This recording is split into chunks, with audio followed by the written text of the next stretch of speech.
TAT HS મુખ્ય પરીક્ષા 2026 ગુજરાતી વર્ણાત્મક કસોટી નિબંધ લેખન શિક્ષણનું વ્યાપારીકરણ 20માંથી 20 ગુણ રોકડા.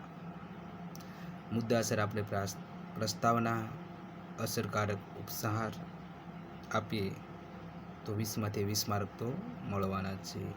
તર્કબદ્ધ મુદ્દાઓ લખીએ, પરીક્ષાલક્ષી રજૂઆત કરીએ, શિક્ષણ સેવા છે કે વ્યવસાય પ્રશ્ન રજૂ કરીએ, એના પર વિચાર કરીએ, વિચાર પ્રેરક અને ગુણવત્તાસભર નિબંધ, સફળતા તરફનું એક મજબૂત પગલું. ટાટ એચએસ ગુજરાતી વિશેષ માર્ગદર્શન. હું મુકેશ અડાણિયા સર આપની સામે આજે એક સરસ મજાનું નિબંધ શિક્ષણનું વ્યાપારીકરણ લાવી રહ્યો છું. વ્યવસ્થિત જોઈ અને તમારી બુકમાં ઉતારી લેજો.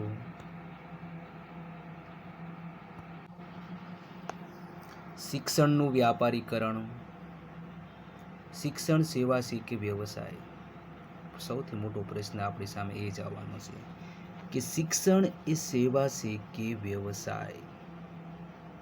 પર આપણે ટાટ એચએસ મુખ્ય પરીક્ષા જે આપણે આપવાના છીએ તેમાં 20માંથી 20 ગુણ મેળવી શકાય એવું એક આદર્શ અને ગુણવત્તાસભર નિબંધ એ નીચે મુજબ છે.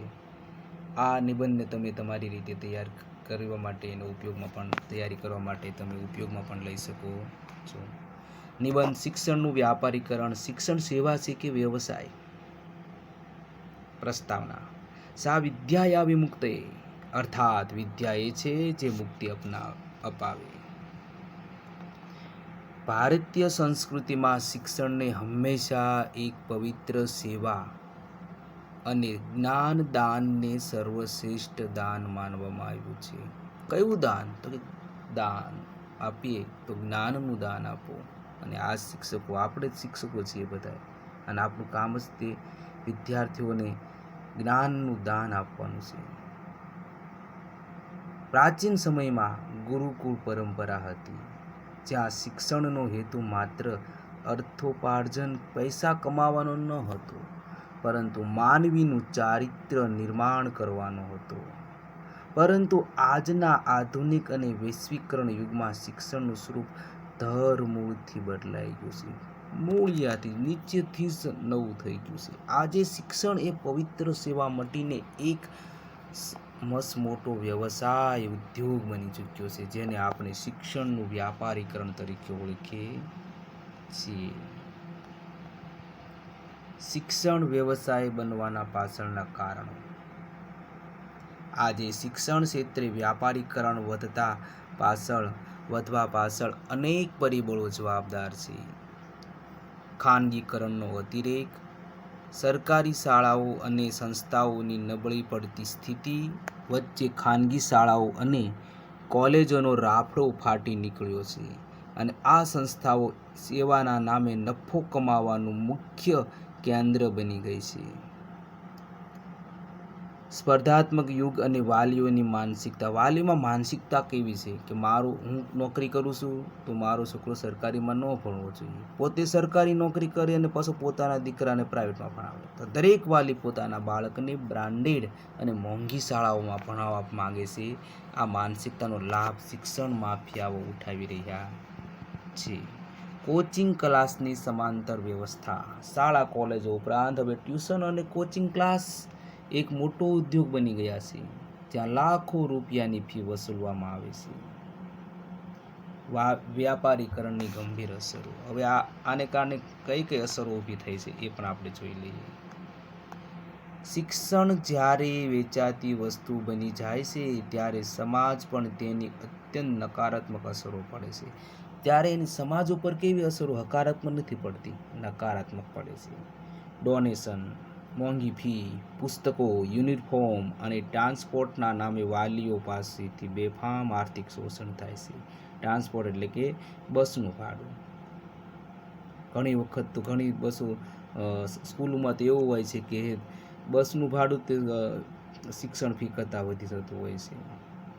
અને મધ્યમ અને ગરીબ વર્ગના પરિવારો માટે ગુણવત્તાયુક્ત શિક્ષણ મેળવવું હવે અશક્ય બનતું જાય છે. શૈક્ષણિક અસમાનતા.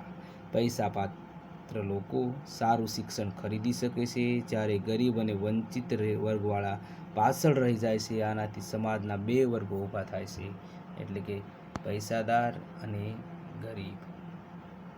નૈતિક મૂલ્યોનો હાસ. જ્યારે વિદ્યાર્થીઓ ફી ચૂકવીને ડિગ્રી ખરીદતા હોય તેવી સ્થિતિ સર્જાય છે, ત્યારે ગુરુ શિષ્યના પવિત્ર સંબંધો વ્યાપારી લેણદેણમાં બદલાઈ જાય છે. શિક્ષણનો મૂળ હેતુ સંસ્કાર આપવાનો હતો તે ગાયબ થઈ જાય છે. શિક્ષણ સેવા કઈ રીતે બની શકે ઉપયોગી? શિક્ષણને ફરીથી પવિત્ર સેવા બનાવવા માટે સામૂહિક પ્રયાસો જરૂરી છે. સરકારી શાળાઓનું સુદૃઢીકરણ કરવું. સરકાર દ્વારા સરકારી અને ગ્રાન્ટ શાળાઓનું ઇન્ફ્રાસ્ટ્રક્ચર અને ગુણવત્તા એટલી મજબૂત કરવી જોઈએ કે સામાન્ય માણસને ખાનગી શાળામાં તરફ જવું જ ન પડે. કાયદાકીય નિયંત્રણ, ફી રેગ્યુલેશન.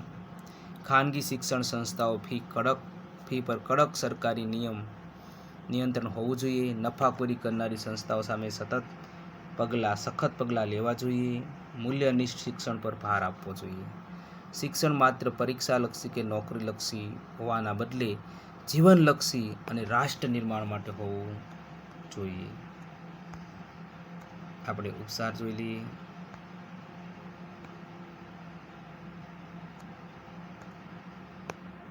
અસરકારક ઉપસાર જોઈ લઈએ. શિક્ષણ એ દેશના ભવિષ્યનો પાયો છે. જો આ પાયો વ્યાપારીકરણના વ્યવસાયથી ખરડાયેલો રહેશે, વાયરસથી ખરડાયેલો રહેશે, તો એક મજબૂત રાષ્ટ્રનું નિર્માણ થઈ શકશે નહીં. શિક્ષણ સંપૂર્ણપણે મફત ન હોઈ શકે, કારણ કે સંસ્થાઓ ચલાવવા માટે ખર્ચની જરૂર તો છે, પરંતુ નફાખોરીનું સાધન તે ક્યારેય બનવું ન જોઈએ. નેલ્સન મંડેલાએ સાચું જ કહ્યું છે કે શિક્ષણ એવું શક્તિશાળી શસ્ત્ર છે જેનો ઉપયોગ તમે દુનિયા બદલવા માટે કરી શકો છો.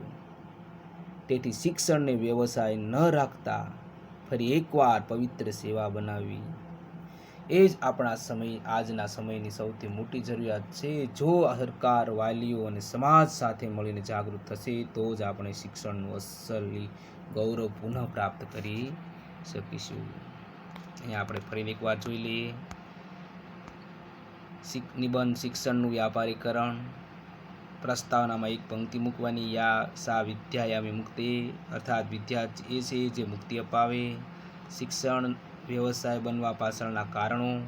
આજે શિક્ષણ ક્ષેત્રે વ્યાપારીકરણ વધવા પાછળના અનેક પરિબળો છે. ખાનગીકરણનો અતિરેક, સ્પર્ધાત્મક યુગ અને વાલીઓની માનસિકતા, કોચિંગ ક્લાસની સમાંતર વ્યવસ્થા. વ્યાપારીકરણની ગંભીર અસરો જોઈએ તો આર્થિક શોષણ, શૈક્ષણિક અસમાનતા, નૈતિક મૂલ્યોનો હાસ. શિક્ષણ સેવા કઈ રીતે બની શકે? તો શિક્ષણને ફરીથી પવિત્ર સેવા બનાવવા માટે સામૂહિક પ્રયત્નો કરવા જોઈએ. સરકારી શાળાઓનું સુદૃઢીકરણ કરવું જોઈએ. કાયદાકીય નિયંત્રણ, ફી રેગ્યુલેશન, મૂલ્યનિષ્ઠ શિક્ષણ પર ભાર આપવો જોઈએ. અસરકારક ઉપસાર.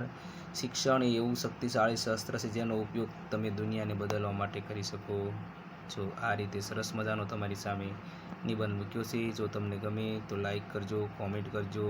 સબસ્ક્રાઈબ ન કરો તો પણ ચાલશે, કારણ કે મારે માત્ર તમારા માટે ઉપયોગી એવા વિડીયો લાવવા છે. સબસ્ક્રાઈબનો કોઈ મતલબ મારા માટે નથી.